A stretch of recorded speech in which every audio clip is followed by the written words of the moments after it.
The reason people achieve burnout is because they start doing something that they feel passionate about, but they end up doing things that they're not passionate about. And if you do more things that drain you of energy versus more things that give you of energy, you're not going to continue doing that. Nobody is. You cannot do that.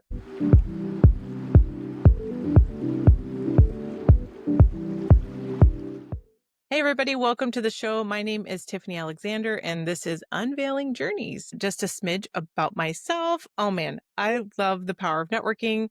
I love hanging out in rooms with incredible people where I'm not the smartest one. I just want to be a sponge. I want to absorb from so many cool people. And in that, whenever I meet these neat people, I say, you're so fun. You're so amazing. How do I get to know more people just like you?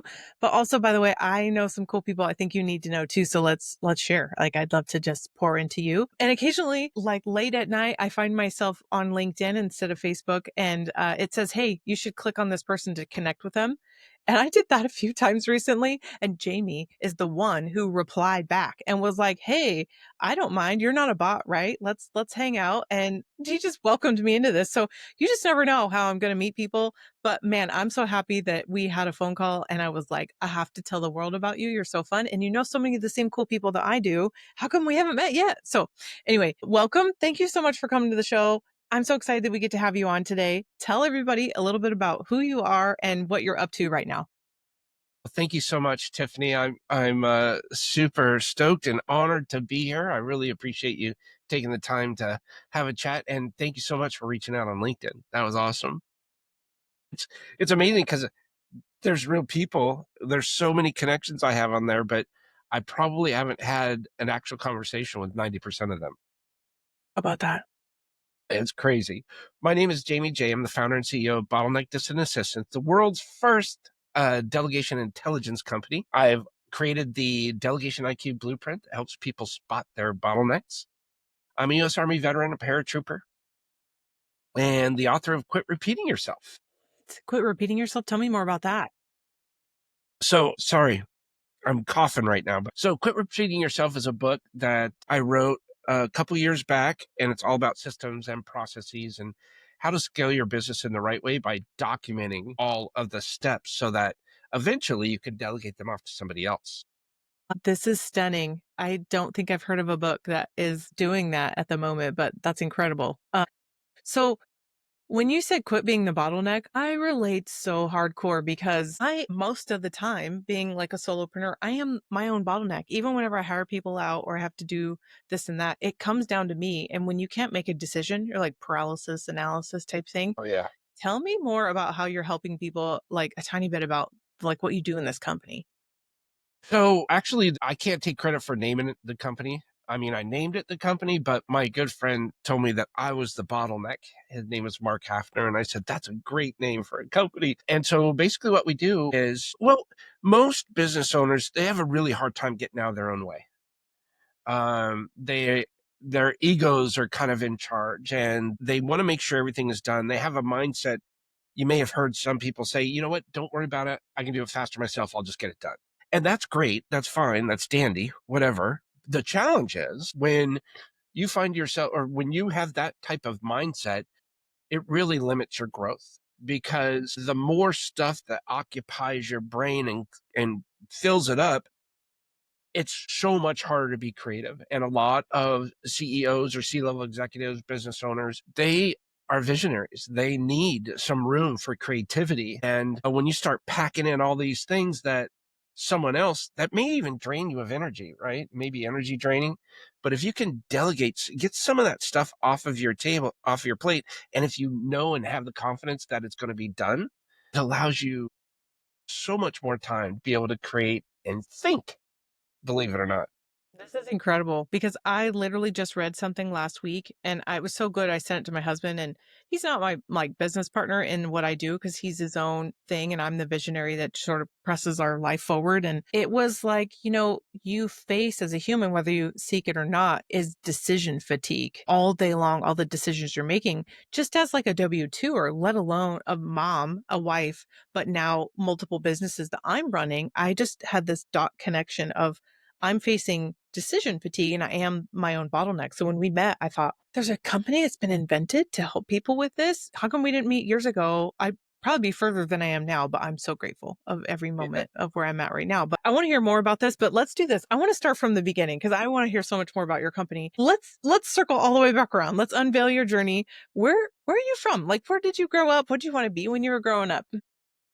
Well, I was born in San Jose, California, and then grew up from the age of about 1 years old to 13 or 14, I can't remember, in Alaska. And then we ended up moving to California, to Huntington Beach, and then lived in Central California, which you're probably pretty familiar with. My neck of the woods, right? And and then back and forth a little bit. I went to Las Vegas for a little while, and then I ended up coming out to Missouri because my mom lived out here, and I met my wife out here. So I stayed. I love it. What was your like dream that you wanted to be when you were growing up? Did you go to school, like college? I did. I went to some college. Didn't finish. I think I have like 12 or 14 credits left to get a degree or something like that. But I just I really didn't like school. I wasn't into it. So I joined the Army and was a paratrooper and jumped out of perfectly good airplanes, and that was fun. Perfectly good airplanes. And then came back from that and didn't really know what to do. Went through a divorce, found myself homeless, Oh my and gosh. just tried to figure things out. I got to sleep on a friend's couch, and one of those friends got me a job as a waiter. So I was waiting tables for a little while, and then I started my gig into corporate America, which I spent 12 years in, 11 What years were you trying to doing? figure out how to get out. Yeah.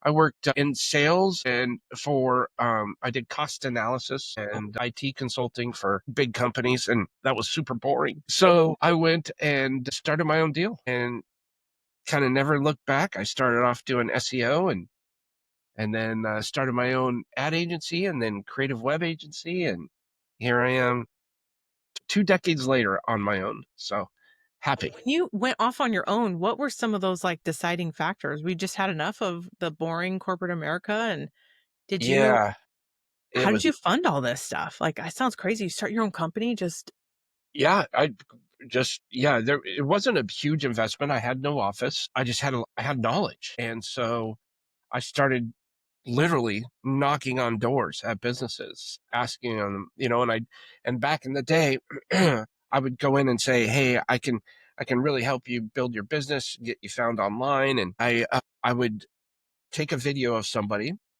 I would upload it onto YouTube, and I would show them how quickly I could rank them number one, and then during the meeting, and it would be a 30 minutes. At the end of that 30 minutes, they'd be number one when they typed in a keyword. This wow. is way different back in the day than it is today, but that would blow them away, and they'd say, "Oh my gosh, you could do that? Well, what else can you do?" And I said, "Well, we can do tons of stuff." So that's how I started out, and it just kind of morphed into what I do today by creating delegation departments for clients by hiring dedicated distant assistants. Dedicated distant assistants. I like that. Nice little play on words. Yeah.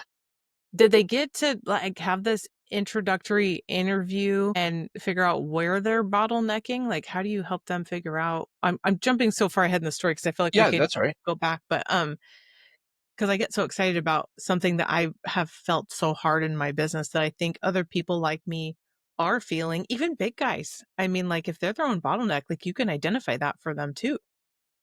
Oh, 100%. And so we created what we call as the Delegation IQ Blueprint. And that's kind of an assessment that it takes like 2 or 3 minutes to do. But now with generative AI, leveraging the power of enriched data, it's 100% unique to you and what your bottlenecks. It actually helps you identify what your bottlenecks are. It provides you what the challenges are, how to overcome those challenges, and then what roles you can hire through bottleneck to delegate those challenges to. And then it kind of paints a little picture of what life's going to look like 6 months down the road.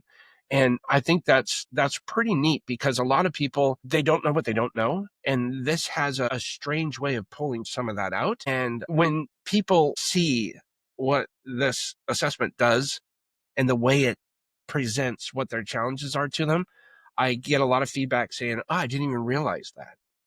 So it's kind of a neat kind of, hey, this is what's happening. It kind of creates a little roadmap for you, and that's been really helpful.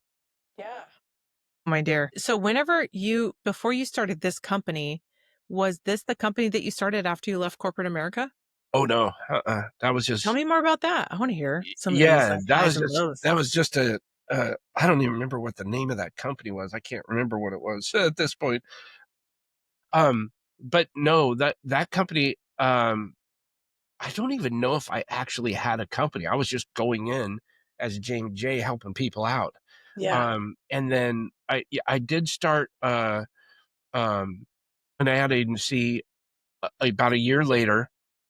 It kind of morphed into that. I met somebody and we partnered up and we started an ad agency for real estate. And we were doing a magazine called the Best Real Estate Resource Guide, and that was like a 40-page monthly. We were distributing all over Central California, 12,000 issues a month, which was a lot of fun. So we went out and got advertisements for that, and then we did branding, and business cards and websites and stuff like that for real estate.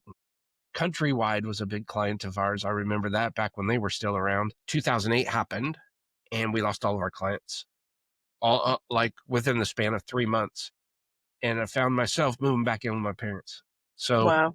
that kind of stunk. And I picked myself back up and went right back on out and started up a web agency again. That's cool that you could just reinvent yourself when you're like the fulfillment guy and you're able to do it from anywhere. You don't have to like a fractional, right? You could just show up and be like, "Hey, I'm going to do this service for you and I get Yeah. to stay at home and kill it," right? And then tell me about how that morphed into what you were working on to go to your next like part of your journey too. I think it was a combination of the relationships that I built, and I got into podcasting really big. Started going to a lot of podcasting events, and this was around 2013, 2014, right in there. And then I met some people that ran a mastermind, and I got connected with them, and ultimately that mastermind, they were the ones that said I should start a business like Bottleneck, and because I was using assistants this whole time, and they kept asking, "How do you keep finding these great people?" And I said, "Well, would you like one?" They said, "Sure." And I didn't charge them or anything at that time. And they said, "You need to start a business out of this." And I said, "Okay." Oh my gosh, I love that. That's so fun that it was just something you were doing. And obviously, if you continued in it, I imagine you enjoyed because you could pick it up and help other people. Yeah. Man, Yeah. that's awesome. From being able to get this officially launched, what did it look like in your growth mode of like, well, gosh, now I have this, I have more people, just word of mouth. All these people are wanting to shout to the rooftops for you changing their life and their business, right? Yeah. Yes and no. So a lot of it was just a lot of hard work getting the message out. I'm still finding myself being challenged with that. Because there's a lot of people that say, "Holy cow, I didn't know this was a thing," or "I thought these were bots or AI," and so still getting the word out, even though I've been leveraging assistance remotely for over 2 decades now. A lot of people never heard of it or they're confused. And so educating people is still a big priority. And a lot of the people that we work with are super busy. Now, we try to do our best to build relationships and continue with that. I will say we don't have any upset clients right now. This is amazing. But, you know, it's tough to get people to advocate for you and share. However, lately it seems like a lot of people have been sharing others because we begin to get a lot of referrals lately, which tells me that people are really happy and people are like, "Man, what are you doing differently?" Well, I hired this amazing person. They're doing this and this and this, and I'll get a call for the same type of person. So that's kind of neat to see something like that happen. Right, right. Well, being that this is a lot of work and a lot of, like the Tetris puzzling it all up, so you're doing all this stuff for all these people. This is like something you have to keep showing up for. Why do you care so much to keep showing up for this work, this company that you invented? Well, so I have a little bit of a story. One of my friends I was telling him it probably took a year for him to hire an assistant. I just kept telling him, "You need to hire, you need to hire." "No, I'll do it, I'll do it." But he was just slammed, and his business was growing, and I referred him over some business, and because I didn't want to do websites anymore. And so he took on one of my former clients, and they did really good, but they got busy. So he said, okay, I'm going to hire somebody. And then about 90 days after he hired him, I got a call, and it happened to be on a Saturday. Normally, I don't take calls on Saturday, especially if I know it's business, but we became pretty good friends. And so I said, what are you doing calling me on a Saturday? You're supposed to be working. That's why you hired somebody. You're not supposed to be working. That's why you hired somebody. He said, I don't know. I'm not working today. I wanted to let you know that this is the first Saturday I've taken off this year, and it's all because of the assistant. And I I just got love chills. This is so awesome. Yeah, it was really cool. And when I first started the company, I was like, wow, you could make a lot of money doing this. That was my driver because I wanted to build a company that wasn't necessarily recession proof, but was recession ready. And I felt like this has a pretty good ring to it because we're really big into documenting our processes and creating workflows and all of that stuff. So we train our assistants. That's why they're distant assistants, not virtual assistants. There's a difference in what a distant assistant is. But that wasn't the whole thing. I mean, I was like, well, what are you going to do tonight? And he goes, well, I'm going to, take the wife and kid out to dinner and a movie. And I said, that's so awesome. So now I've created a life for this person that I believe I created a business that now this family can go out and take some of the hard earned money that they've generated and spread it out into their own local businesses. So they're helping out other entrepreneurs by buying dinner, by going to the movie, by getting desserts, by doing whatever. So that's how we create a ripple effect, right? The biggest part was when he was talking, I heard the phone squeeze away from him or ruffle away, and his wife said, "Thanks for giving me my husband back." And I I love was that like, so much. and it was like that point right there. I couldn't believe that we made a business that had that big of an impact on a family for whom I've never met in person that lived on the other side of the country than me. And it was just nice to be able to have some kind of a impact over and beyond the world of business, of commerce. And it really personalized it for me. And all of a sudden I kicked into high gear. And it wasn't so much that I was selling people anymore. It was like I'm grabbing them by the collar. I'm like, you have no idea what you're missing out on. You have no idea. You've got kids. Enjoy time with them. My wife is the one that really got on to me because she's like, Jamie, you got to quit working 70, 80 hours a week. And I go, I need to build this thing. She goes, you need to live, Yeah. Yeah. So it's a big deal. And I wish I could just shake more people and let them know that, they think, oh my gosh, it costs too much. No, it literally is an investment into your life. It Uh-huh. literally is an investment into your life. And if you can't make yourself replaceable in your business, it's of my opinion that you don't belong in business. And the reason why is because you're letting the business run your life and you're not confident enough in someone else's ability to do the things that don't necessarily bring you energy. And I can absolutely guarantee that the reason people achieve burnout is because they start doing something that they feel passionate about, but they end up doing things that they're not passionate about. And if you do more things that drain you of energy versus more things that give you of energy, you're not going to continue doing that. Nobody is. You Uh-huh. cannot do that. Yeah. And there's going to be things that you do in work that suck that you're just like, okay, close the door, kids be quiet, whatever's going to happen. Okay, I'm going to push through this. And you do it because you're like, well, as soon as I do that, I get to do something that I really like doing. I get that check mark off on whatever it is that I'm doing. And if I can do a 70 or 80 to 30 or 20 day where 20 or 30% is suck, 70 or 80% is fantastic, like talking to Tiffany on your podcast, like that's the stuff that gives you the energy. Now, the stuff before maybe or just after that you had to get down, you push through that because you know you're going to get rewarded on the back end. And that's the same thing with delegation.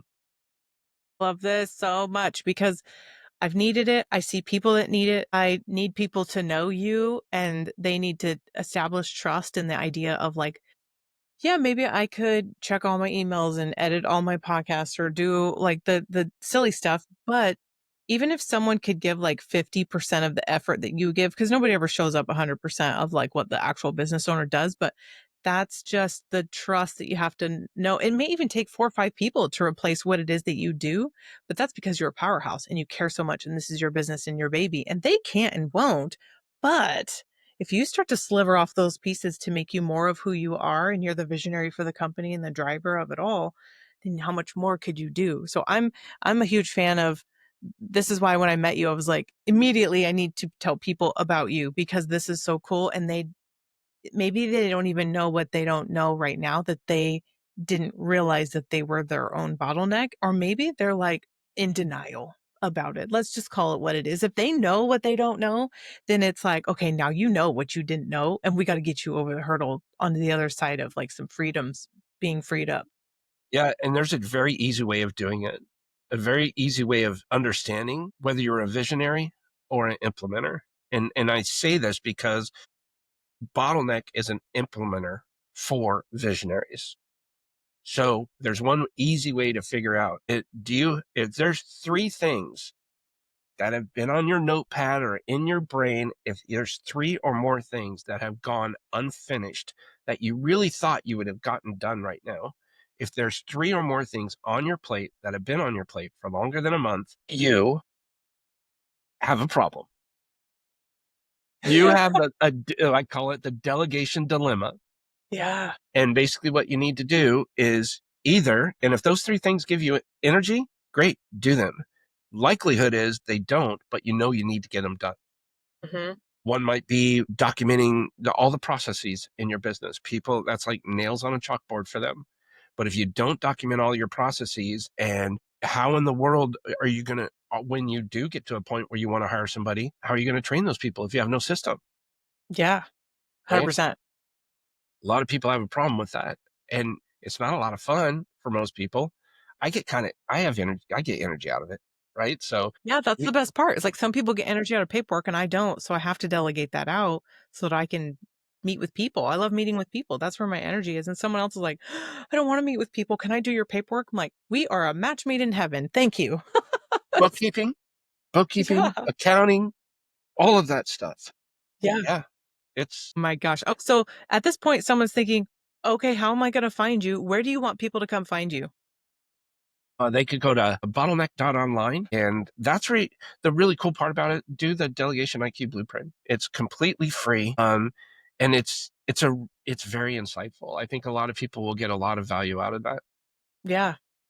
That's amazing. Okay, and then if you guys are like, "I don't even know, I missed it." Okay, you're already friends with us on LinkedIn. If you aren't, friend me. I'll get you over, I'll connect you because that's where most B2B people hang out at this point, or little business, small business, big business. And then tell me, let's do like 2 more things. What are you working on? What's on the horizon that you get to tell everybody about? Uh, well, one thing that we're working on right now is, that I'm working on is I'm actually going to host my very first event in April, which is kind of cool. I kind of partnered up with the veteran community. So we're going to do an event all about category design and how we leverage category design as the world's first delegation intelligence company. So I'm really excited about that, and it's a very unique way of building a business that is radically different from anything else. And then I'm started kind of writing a book. So my second book, called the Delegation Discussion, and might be launching another podcast. So that's a tough one, but but it won't be for a while. Yeah. Well, this is really good stuff. That way everybody can come follow you, see what you're all about, keep posting on everything. All right. This is the last little nugget. All right. What do you want to leave with everybody as your piece of advice or nugget for the end of the show? Thank you again, Tiffany. This has been awesome, and time just flew by. So thanks for letting me kind of ramble on here. Yeah. But I guess I would be remiss if I didn't say take action, but I don't want to stop just at saying take action. I think the best thing that someone can do is do a brain dump. No matter what it's about. It could be about your business, it could be about your personal life, it could be all of the above, but just list down everything you do in a given week, everything, and then assign two values to that. Number one, Does it give you energy or drain you of energy? And number two, is it something you must do, or can you delegate that to somebody else who can do it 70% as good as you or better? And then what you're going to come up with is a subset task list of things that drain you of energy and that you can delegate. And that's where you want to start massaging your job description or your documented workflows, because the best time to plant a tree was 20 years ago. The next best time is today, right? So the best time to start documenting your business, if you haven't done it before, is right now. And so all those tasks that drain you of energy that you can delegate to somebody else, imagine when you get to the point where you're ready to hire and you have all of this documented, it's going to be so much quicker, and it's going to give you a lot more confidence because they have a step-by-step documented workflow to follow, and you're basically taking what's in your brain and getting it down on paper or on the computer or doing something like that. So that would be my best advice. That's amazing. I love doing the dumping a brain down into paper. It helps like relieve it because if you've told someone, even if it was just telling the paper, right? It like lets it organize it finally into little cute boxes and files so that you can Yeah. assess, delegate, designate, right? Delete. Yeah. Amazing. Cool, cool. Your time is wonderful. I'm so grateful you got to come on. I cannot wait to publish this episode and tell more people about you. And then you guys are going to go follow Jaime on all of the above, his website and social medias. And all the links are below so that way you can go find him easily. And I am so grateful you guys stayed for the whole episode. I will talk to you guys later and see you guys soon. Bye.